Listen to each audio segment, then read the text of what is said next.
पहल से दुकानदार खुशी खुशी अपना अतिक्रमण हटा रहे हैं। क्या है वो पहल, रिपोर्ट में देखिए आप।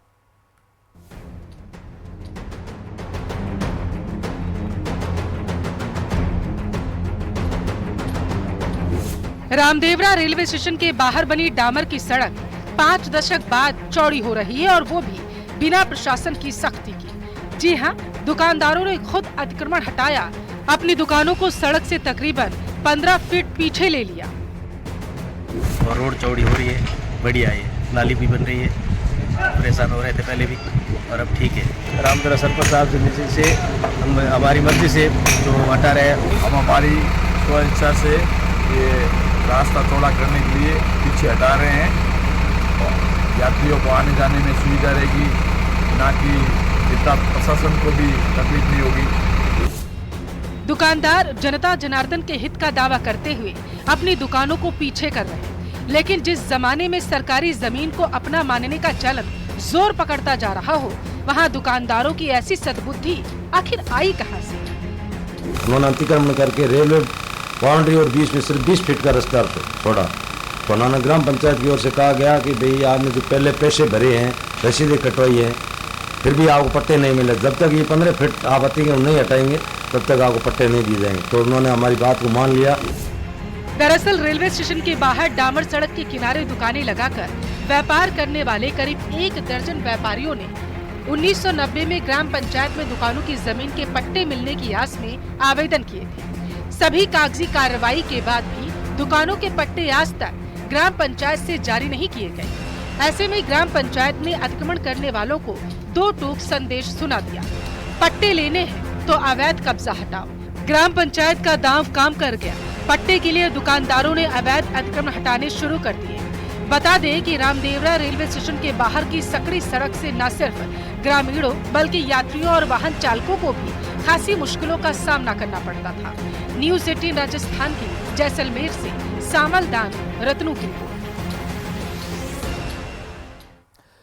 तो उपचुनाव के दौरान अमित चौधरी को थप्पड़ जड़ने की घटना ने टोंक के देवली उनियारा को सुर्खियों में ला दिया। अदालत ने थप्पड़ जड़ने वाले निर्दलीय उम्मीदवार नरेश मीणा को 14 दिन की न्यायिक हिरासत में भेज दिया। इस बीच टोंक कलेक्टर ने थप्पड़ कांड पर चौंकाने वाला खुलासा किया। देखिए रिपोर्ट में। प्री प्लान था थप्पड़ कांड।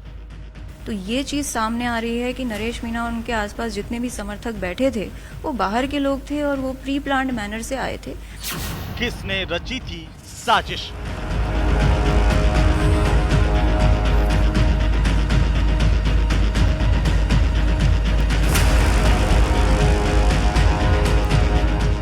आखिर कौन था सूत्रधार?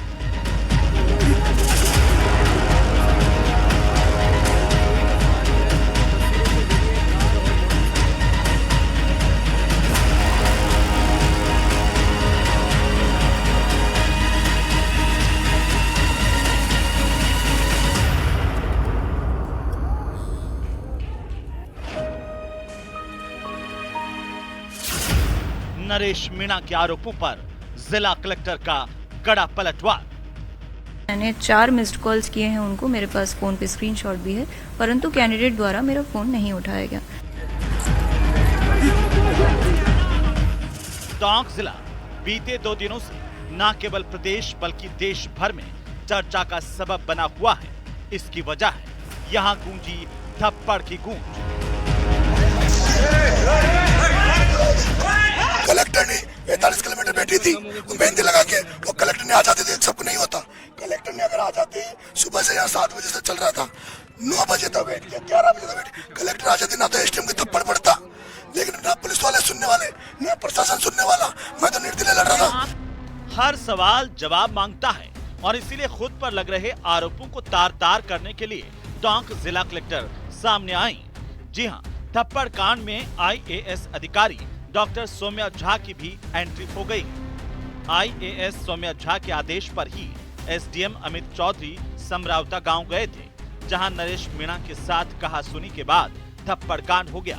शुक्रवार को सौम्या झा ने समरावता गांव पहुंचकर ग्रामीणों से बातचीत की।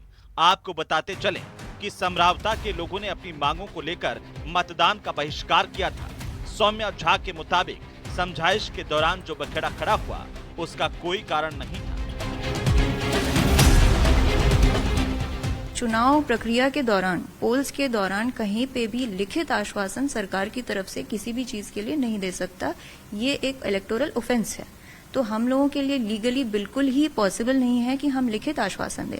जहां तक वार्ता की बात है, मैंने फोन पे कई बार वार्ता करने की कोशिश की और मैंने उनको ये समझाने की भी कोशिश की कि मैं लिखित आश्वासन तो नहीं दे सकती, लेकिन इस तरह से पिछली भी 2 पंचायतें थी जिन्होंने अपनी मांग रखी थी और आचार संहिता के बाद हमने उनकी मांग उठा के उनकी मांग को पूरा कर दिया था। तो उसी तरह की ये मांग थी, बिल्कुल वाजिब मांग थी, हम खुद मान रहे थे। 30 अक्टूबर को जब वो एसडीएम के पास गए थे तो उन्होंने भी कहा था कि आपकी बिल्कुल वाजिब मांग है। आचार संहिता खत्म होते ही जो दूसरी पंचायतों के साथ प्रक्रिया अपना के कर दिया काम, वही हम आपका काम भी कर देंगे। न्यूज 18 राजस्थान से बातचीत में सौम्या झा ने कहा कि अपनी राजनीति चमकाने के लिए ही नरेश मीणा ने पूरी घटना की साजिश रची थी कि नरेश मीणा और उनके आसपास जितने भी समर्थक बैठे थे वो बाहर के लोग थे और वो प्री प्लान्ड मैनर से आए थे। ग्रामवासियों की एक बिल्कुल जेन्युइन डिमांड थी जो कि हम भी मानते थे और हम उनके साथ ऑलरेडी वार्तालाप कर रहे थे और हम ये भी जानते थे कि आचार संहिता के बाद उनकी मांग को हम आगे रख के पूरा करने की कोशिश करेंगे। परंतु इस मांग को उनके द्वारा कोऑप्ट कर लिया गया अपना पॉलिटिकल सिक्का जमाने के लिए और उनके बाहर के आए समर्थकों ने प्री प्लानिंग के तौर पे पहले इस तरह की घटना की, उसके बाद अपने ऊपर अपना थोड़ा प्रेस में अपनी छवि को आगे बढ़ाई। जिला कलेक्टर ने कहा कि प्रशासन पूरी तरह से ग्रामीणों के साथ है। समरावता के लोगों को बाहरी लोगों और अफवाहों से सावधान रहने की जरूरत है। देखते ही देखते स्थितियां सामान्य हो जाएंगी। गांव वालों को मैं यही कहना चाहूंगी कि हम पूरी तरह से आपके साथ हैं।